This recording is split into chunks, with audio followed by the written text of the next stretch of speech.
kontrobersya na salitang ipanganak muli sa wikang banyagang born again. So, mahagi yun. Kaya nga, kinakailangan na mas madami na pagninilay. Yun yung ating binyag na tutukusin. Yun ang ibinibigay ng binyag. So, minsan ginagamit ng iba na pinakailangan kapuling binyagan para dun sa kanila. Ang kanilang kaisipan ay kinakailangan ay matanda. Bahagi sa amin, bata man o matanda. Kapag ikaw ay bininyagan, ikaw ay pinanganak na muli sa Espiritu. Kung tuusin ay sa ngalan ng Ama, ng Anak at ng Espiritu. Yun yung ipinapahayag ni Jesus doon sa pinuno ng mga Hudyo at ng isang Pariseo na ang pangalan ay Nicodemo. Kaya bahagi yun ang makita ko namin ang isang pagkilala sa kapangyarihan na ipinagkakaloob ng Diyos. Sabi nga natin, napakahalaga yung biyaya ng binyag. Pero isa ako sa mga sabi nga ay tinatanong iba namin mga kapatid na hindi Katoliko ay yung pagbibinyag sa bata. Sabi niya, kinakailangan daw maganda ang binyagan. Wala daw sa banal na kasulatan na nagbinyag ng bata. Bahagi yun, no? Kung yung maalala ay binabanggit ko na rin ang buo niyang sambayanan, no? Ay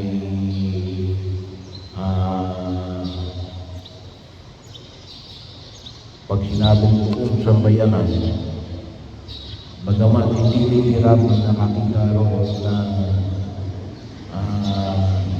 may bata, pero pag sinabi ng buong sambayanan, hindi lang yung pamilya na katulad ko halimbawa noong may Zakayo, no? Hindi lang yung asawa, no? Pero sabihin kasama ng mga anak, no?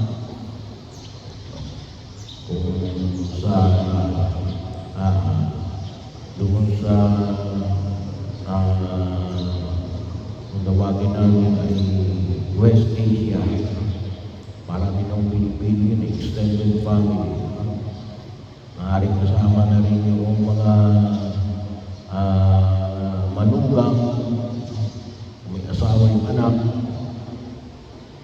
kasama na rin yung mga apo. So kahit na rin yung mga kasambahay at yung pamilya ng kasambahay, pwede na rin yung kasama. Pero yun ang ibig sabihin kapag sinabi namin na ang buo niyang sambayanan ay kasama na rin yung bata. Sabi nga, ba't kasama yung bata? Wala pang alam yan. Yun nga yung kagandahan ng binyag. Kasi anong sabi ni Jesus? Na ang paghahari ng Diyos ang paghahari ng Diyos. Sabi niya, paano mo natin tatanggapin ang paghahari ng Diyos? Sabi niya, paano ba tatanggapin? Hindi pa niya matatanggap, pero kung yung makikita yung pamantayan na ginamit ni Jesus sa pagtanggap sa paghahari ng Diyos ay pagtanggap ng katulad ng isang bata. So yun yung reference point, katulad ng isang bata. Then why deny yung bata? Kasi yun yung pinalintulan ni Jesus, na yung requirement sa pagtanggap ng pagdaanan ng Diyos ay isang pagtanggap na tulad ng isang bata. Itong bata ito, ba't hindi mo tatanggapin niya? Ayan nga yung kailangan eh. Yun nga yung requirements sa pagtanggap sa kalooban ng Diyos. Na makita ko natin, maliwanag yung sinabi ni Jesus na ang pagtanggap katulad ng isang bata.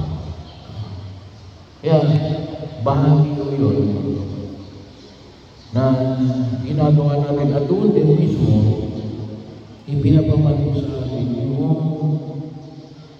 biyaya ng sakramento ng binyag, yung kagandahan loob ng Diyos na bahagi yun. Well, sabi nga natin, along the way, yun ay papakinabangan naman ng mga taong bininyagan. Kahit na itinanggap niya ito noong siya ay bata. Pero yun po yung pinakadahilan kung bakit nagbibinyag tayo ng bata.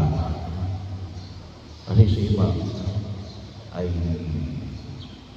hindi sila nagbibinyag ng bata kasi wala pa raw pananampalataya. Ang pananampalataya na kaakibat doon pananampalataya ng mga magulang. Na later on, makikita natin. Pero hindi yung dahilan para hindi yung binyagan yung bata. Gawa ka ng kalooban ng katulad ng sa bata. At yung pananampalataya ay pananampalataya doon sa karga, mga magulang, mga ninong at ninang. Yun yung bahagi na kung saan ay ipapahayag na makita ko natin. Kaya nga, tutusin, tayong lahat ng mga binyagan, napakalaki ng kapangyarihan ng kaakibat ng paligid mga binyagan. Tayo ay ipinanganak na muli. At sa tayo pinanganak sa pamagitan ng ating pagtugon sa panawagan ng pagliligtas ng Diyos sa pamagitan ng ating Panginoon Jesucristo. Irakaligtad na sa atin natin, nasa binyag ay naging anak ka ng Diyos. Naging kapatid ka ni Jesus. Yung tama talaga, naging kapatid ka ni Jesus.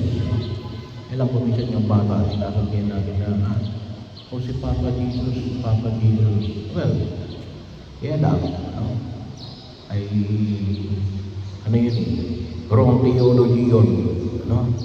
Hindi natin Papa si Jesus. Si Jesus si Alin, kapatid natin. Big brother, elder brother. Bahagi yun. At ginagabayan tayo ng Espiritu Santo. Kaya nga, si Maria ay naging ina rin natin. Bakit? Nanay ni Jesus. So, kapag tinawag mo na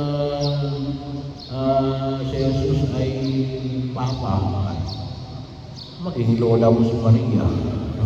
Hindi, no? Si Jesus ay kapatid. Kaya tinatawag natin Ama. Ama ang Diyos, Yahweh. at si Maria ay ina natin. So bahagi. Bagaman ito kuminsan yung iba, medyo nalilito sila doon sa role ng Diyos Ama at ng Panginoon Yesu Cristo. Si Jesus ay big brother, kuya. So bahagi yun ang kung saan yung makita ko natin. Kaya nga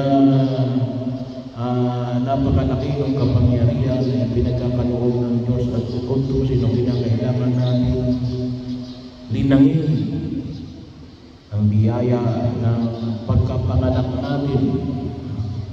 Ang original na word talaga ho yan na ginamit niya sa wikang Grego. Ay alin. Ang tunay na kahulugan niya na ipinanganak mula sa itaas. Born from above. Bahagi yun. Kaya lang naging madaling pakinggan ng salita ipinanganak na muli.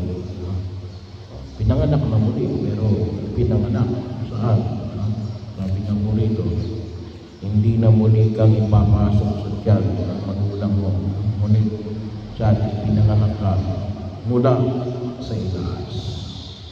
Bilang anak ng Diyos, kapatid ni Jesus, at patuloy na ginagabayan ng Espiritu Santo na pagtahak natin sa daigdig na ito bilang kabahagi ng alin ng pamilya